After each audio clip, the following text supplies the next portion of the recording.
Bonjour Monsieur Ranou. Ça va bien? Très bien vous. Ça va, merci. Qu'est-ce qui vous amène ici? Je vais vous présenter mon univers, la F3, D'accord. voilà, avec laquelle je participe à la Coupe de France des slaloms et des courses de côte. Ah bien. Voilà, on y va? C'est parti. Allez, go!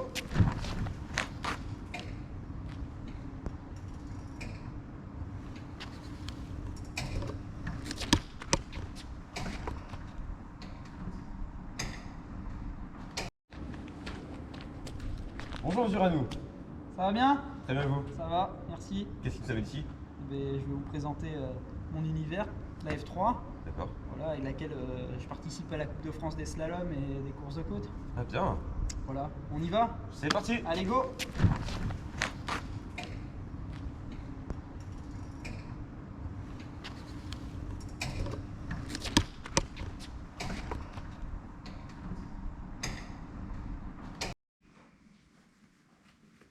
Nous revoilà du coup ici. Voilà, autour de la voiture du coup. Alors ici on est dans l'atelier du campus des métiers à Quimper, D'accord. à la chambre des métiers, voilà, qui m'héberge la voiture et, toute la logistique. Ok. Voilà, et c'est là où je fais l'entretien de la voiture, du coup, entre les courses, hein, où on révise et on remet au point la voiture. D'accord, d'accord. Et qu'est-ce que c'est comme véhicule? Alors c'est une Dallara F301 avec un moteur Opel Spies. Ça D'accord. développe environ 215 chevaux Ah quand même. et quasiment 28 mètres kg de couple. On n'y est pas tout à fait, mais Ouais, quasiment. intéressant. Donc c'est des moteurs bridés, c'est des moteurs qui faisaient du BTCC. Hein, c'est des 2 litres de BTCC à l'origine qui ont été remontés dans les F3. D'accord. Enfin, c'est des moteurs qui servaient également pour le BTCC. Celui-là, il a fait que de la F3. Parce que du coup, donc ça c'est une Formule 3, c'est ça? Voilà, c'est une Formule 3, c'est des moteurs donc préparés, hein, avec une bride en diamètre 26 mm sur l'admission. Ok. Voilà. Ok. Et là, on a une boîte de vitesse, donc une 5 vitesses avec une grille en H encore. Et c'est une voiture de l'année 2001. Ok. Voilà. Ok. Ah, c'est bien marché. C'est bien marché. Et quel type de course tu fais avec ceci? Ah, du coup, comme je disais, je fais de la course de côte et du slalom, donc épreuve chronométrée d'un point A à un point B. Voilà, où on est seul sur le départ, on n'a pas d'autres concurrents à nos côtés. Et voilà, c'est des épreuves très intenses, on est sur des parcours en course régionale de 2 km maxi, et sur des épreuves nationales, on a des parcours qui font plus de 5 km. Donc voilà, c'est 5 km où on doit avoir l'intention au maximum et on n'a pas le droit à l'erreur puisque on atteint des vitesses quand même qui frôlent les 200 km/h par moment. Donc, voilà, on doit être sûr de la voiture, on doit avoir une voiture très équilibrée et voilà, pas le droit à l'erreur, de freiner à un endroit où il ne faut pas. Hein. Voilà, ça peut devenir compliqué, quoi. Ouais, j'imagine. Et niveau réglementation, tout ça, comment ça se passe?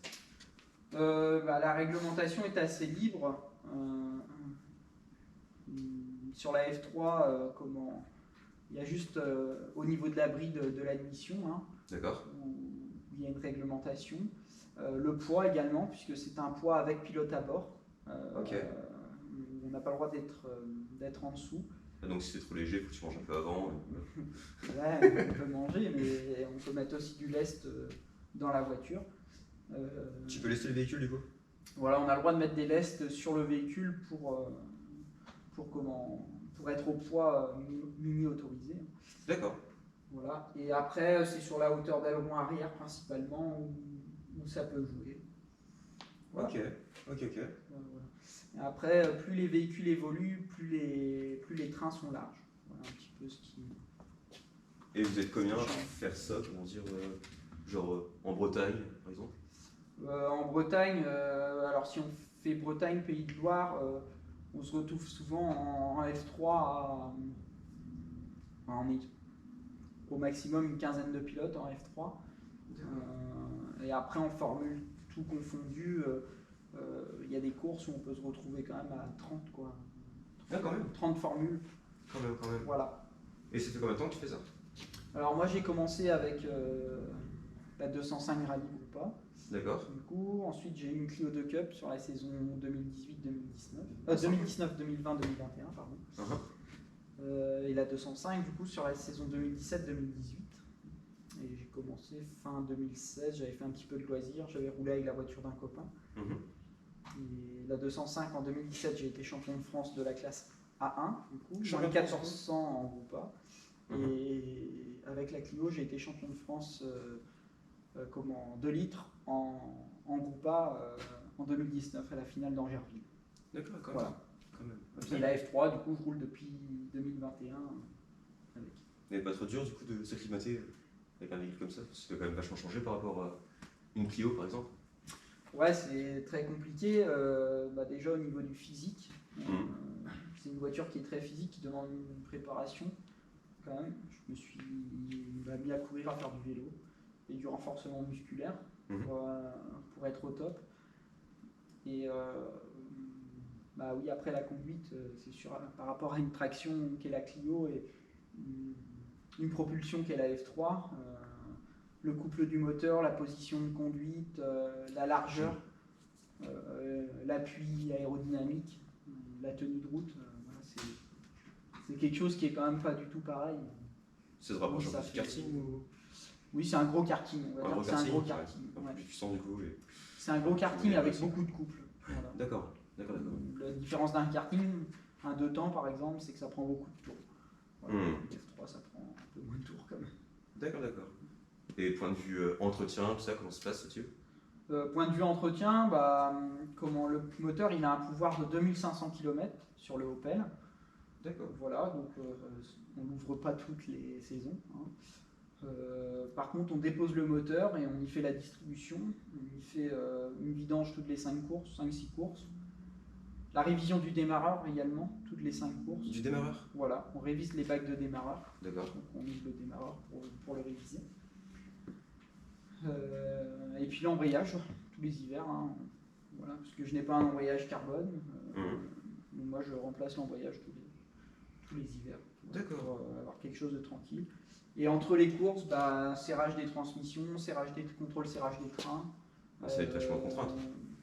Voilà, oui, effectivement, ça prend de la contrainte. Voilà, après, l'entretien est quand même assez simple. D'accord. Et le coût d'un véhicule comme ça? Aujourd'hui, une Dallara F301, il faut compter un budget aux alentours des 30 000 euros. 30 000 euros? Ouais. Sans compter, comment dire, tout ce qui va avec derrière, quoi. Ouais, après les roues, les pneus,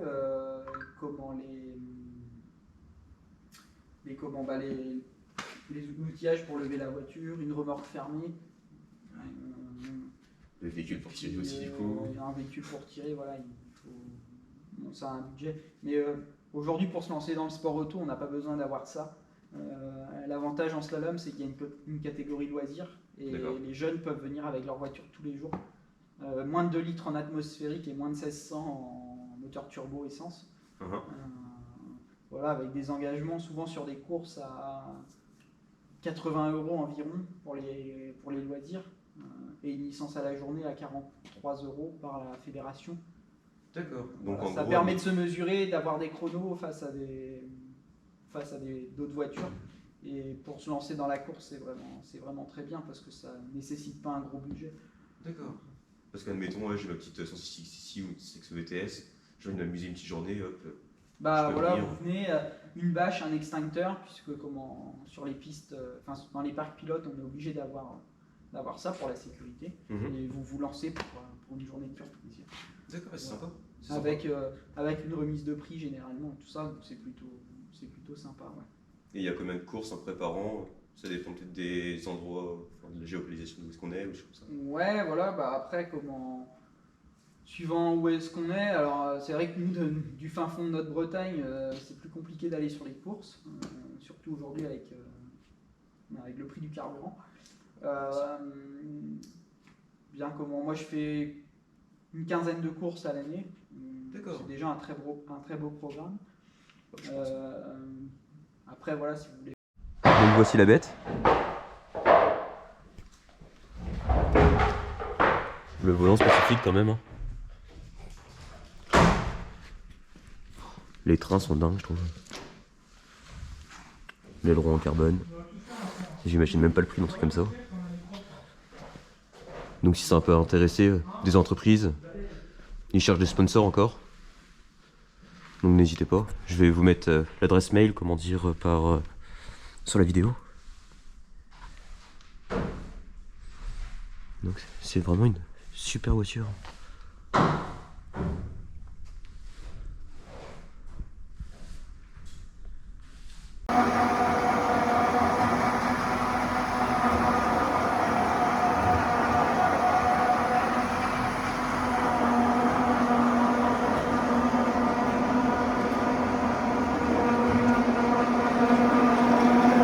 Voici la remorque. Commence à être sympa, je pense.